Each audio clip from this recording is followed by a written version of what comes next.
Kalau yang kedua ini adalah ketika tidak bisa sampean ngomong dengan majikan. Pekerjaanku itu rumah tangga, ya kan?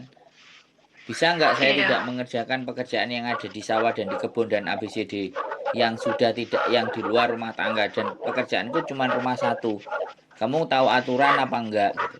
Nah, dengan konsekuensi ya.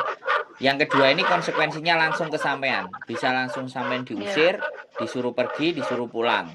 Itu nggak ada masalah di interminate. Artinya kan, kalau di interminate Iya. artinya kan aman. Jadi nggak ada masalah. Sampean bukan nggak mau kerja, tapi sampean mencoba meluruskan persoalan.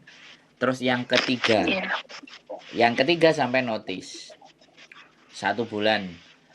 Ngasihnya hari ini, bulan depannya sampean keluar. Jadi sampean tulis semuanya, terus reasonnya, alasannya di belakang pakai tulisan macam-macam semua.